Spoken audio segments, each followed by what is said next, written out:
Good evening, fam. This is Scott Lewis from BlackBizCo, and here we've created a segment called In Case You Missed It.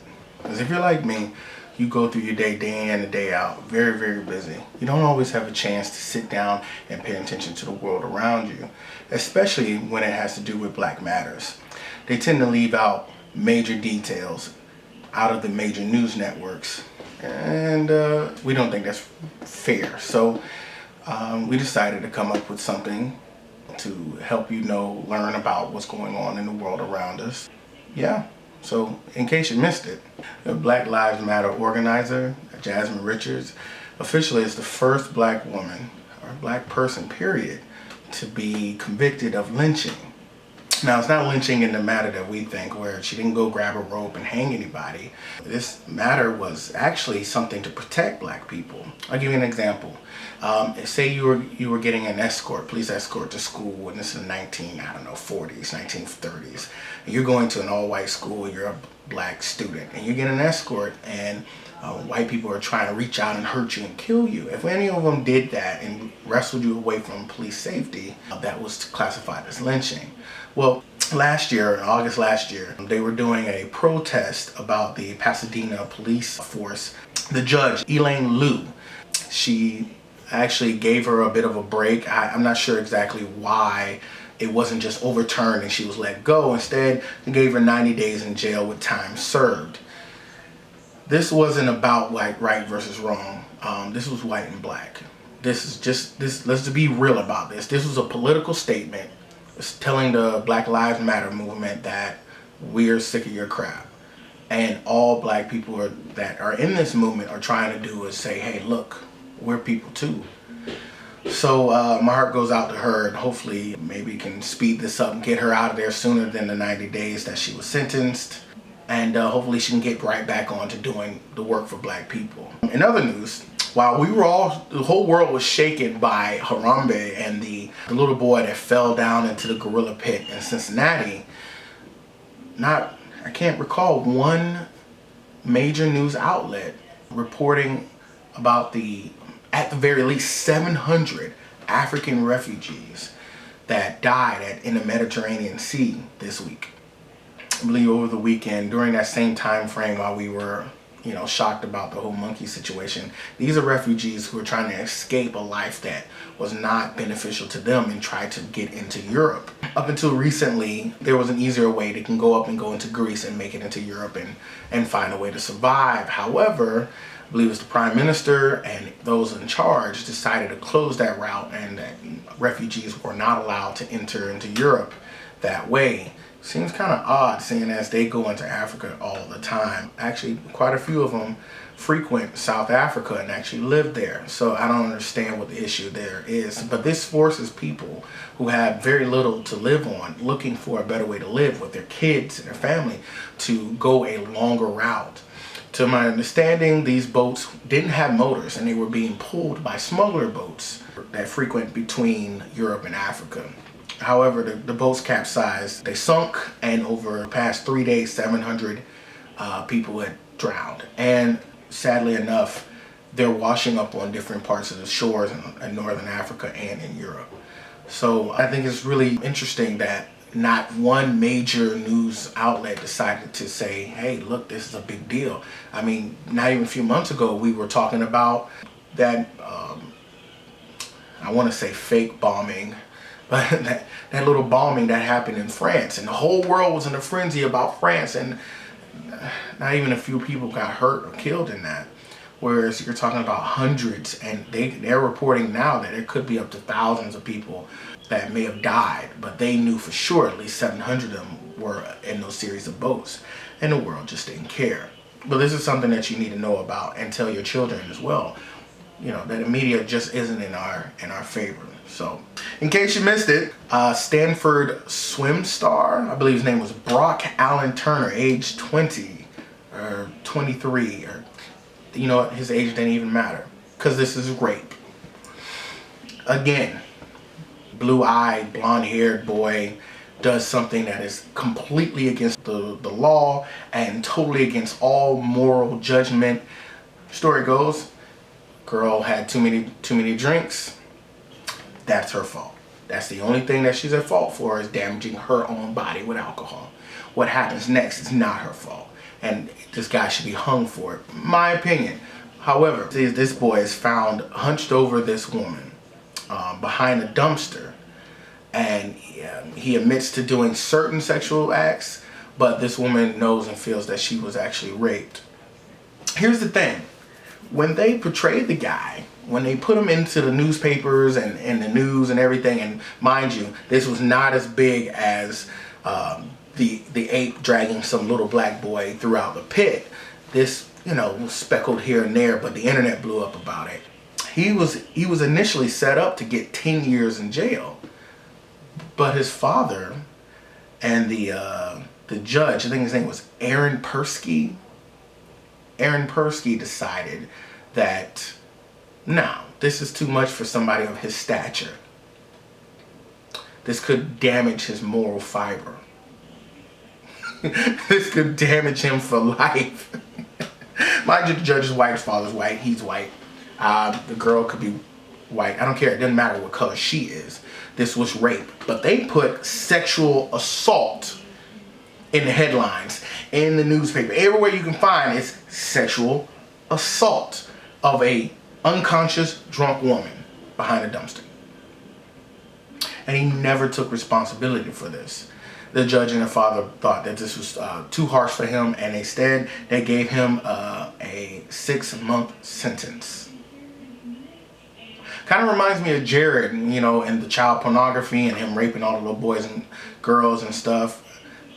Drastically reduced sentence. This is another instance where white privilege is prevalent. And there are people, and there are going to be people going to watch this now and say, hey, that's not true. But this is exactly that point where white privilege plays a major role, because this could damage him for life. Yeah, he's kicked out of Stanford. He can't go back to that college anymore. He's no longer that swim star.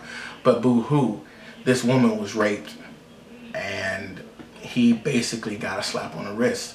Now, Brian Banks, you guys may not remember him. Brian Banks was a all-pro, just a massive, awesome football star, black guy. And he was at I believe the age of 16, was called for rape. This black woman said that he raped her, and he almost served a full 6 years in jail. Now, they were setting him up for 41 years in jail. And this is how they play you.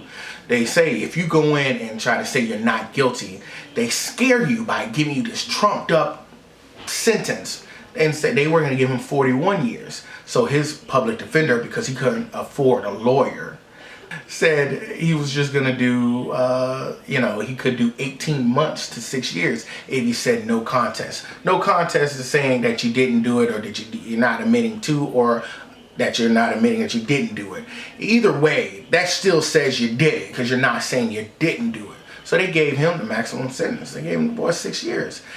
If it wasn't for the good people in the world, he would have never got exonerated from that. He did 5 years in his life, and when he came out, and recently he heard about this, he lost his mind. They said they gave me 6 years for a false charge. Now, mind you, they found out this was false. He got exonerated because the woman who said he did it was recorded secretly, and so the evidence was there, and he got off. But you see the difference, right? They were going to give white boy 10 years. They gave black boy, younger black boy, although he was probably a lot more muscular, 41 years. They cut it down to 6 for the black boy and 6 months for the white boy. And this is fair?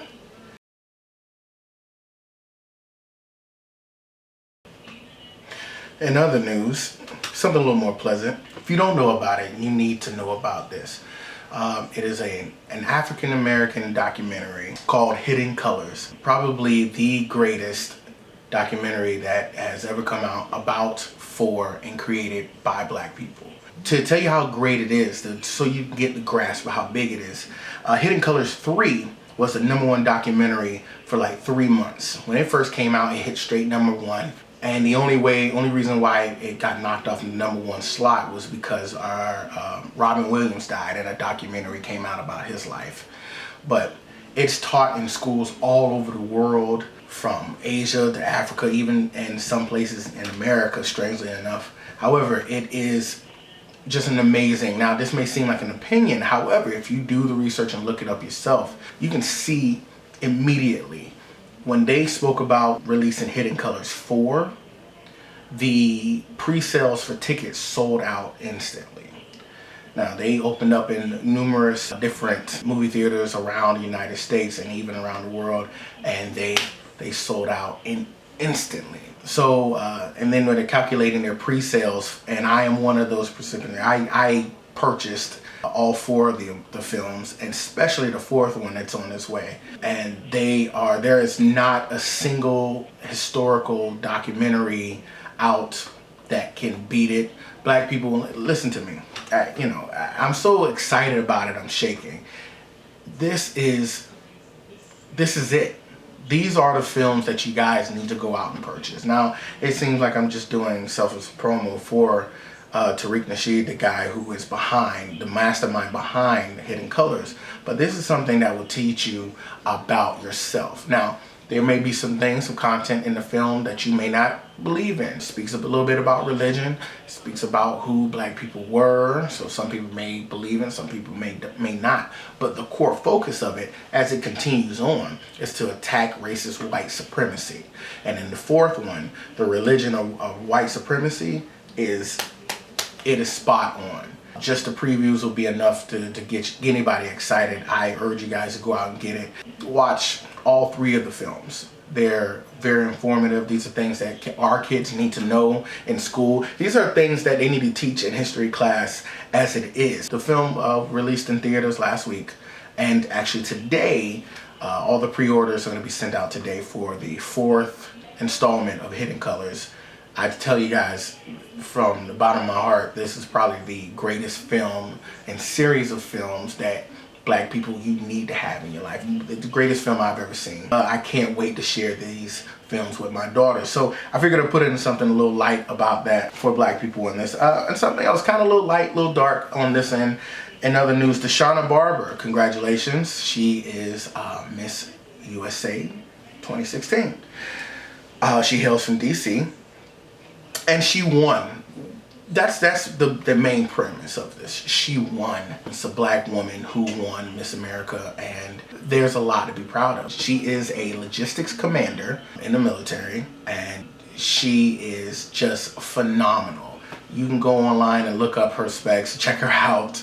She is an awesome woman. And her answers were spot on about women in the military, that they're not inferior to us, that they can do just about anything we can do, if not a little bit more. I'm a firm believer that everything is fair game in the military and in life. There may be, just like there's some weak men in the world, there's some men who may not be able to bench press, or squat 500 pounds and they fall to the wayside, you know what I'm saying? There are going to be some women who just aren't going to be tough and catch it and be able to handle it in the military.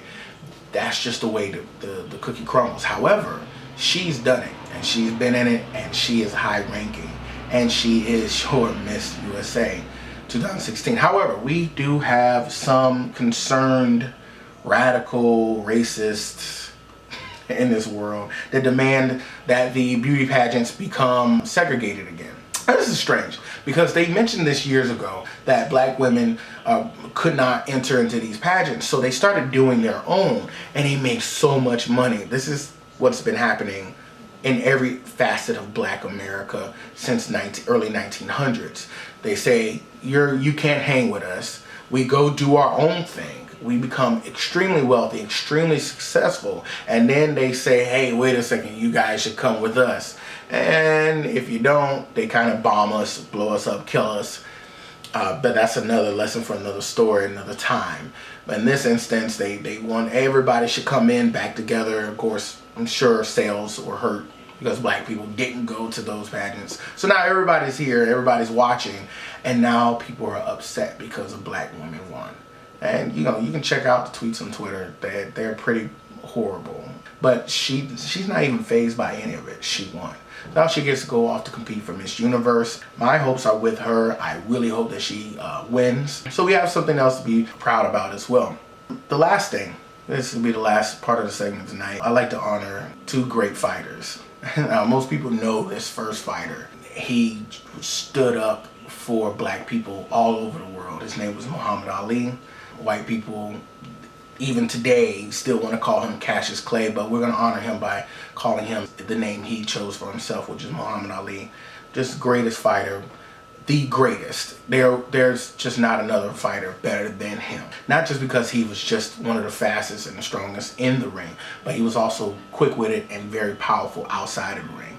From his antics, his jokes, his rhyming, his wordplay, to get the opponent riled up, to him standing up and not going to fight in the war in Vietnam. And I believe if I could say this properly, he did go on to say, what do I look like as a black man going to another poor country because white men want me to go over there and bomb black people and brown people and yellow people? It makes no sense. And people got mad at him and they stripped him of his title. They kept him from getting a visa so he couldn't fight outside of the country. And this is after he won the Olympics. He's an Olympic gold medalist boxer. And they treated him like dirt because he didn't want to go and kill people that looked like him, that never did anything like him. He said his fight was with the people, the white folks, the racist white supremacists that were in this country. They said those were his enemy. And even to this day, up until he passed away June 3rd, he's been an advocate for black rights and social change. And so we honor him, Muhammad Ali. Now the second guy, not a lot of people, maybe a lot of people may not know him, but I grew up in a time where the internet was new. And so you didn't, a lot of the stuff that a lot of kids now are excited about, it's kind of old to us. But there's a guy who made a name for himself fighting in backyard brawls and everything, that had some of the fastest hands, the toughest hands. I mean, he had a knockout punch. His name was Kimbo Slice. At least that's the name that we all knew him by. And you would find him on YouTube and every other week or every week or so in another backyard on the tarmac somewhere with someone who would bet and say they could knock him out. And he would go in, take that do-rag off, show that bald head of his, go in, and he would fight. And he was making money for himself. Now, I wish he would have continued doing just that, continue making money for himself. Instead, he got roped into MMA, eventually to boxing, where I believe he should have went in the first place, was boxing. But he did get roped into MMA, and a lot of people wanted to fight him, the great Kimbo Slice. And he won some, he lost some. But he did die yesterday of a heart failure. He was in line to get a heart, but well, you know how that goes. So this is In Case You Missed It. I hope that you guys enjoyed it. If you have any information, any questions, any concerns, any hate, any love, please just leave it in the comment section. I'll respond. I love talking to people, and I may learn something from you. And I hope you guys learned something from me today. The number one goal that I want people to do, especially black people here, listen, I want y'all to focus on group economics. This will be a message I'm going to tell you every single time among this. Group economics. Buy within, sell to anyone. Okay? Jewish people do it. The Asians do it. The Arabs do it. We can do it too. Group economics. All right? So with that, think, act, buy black. I love you guys. Have a good night.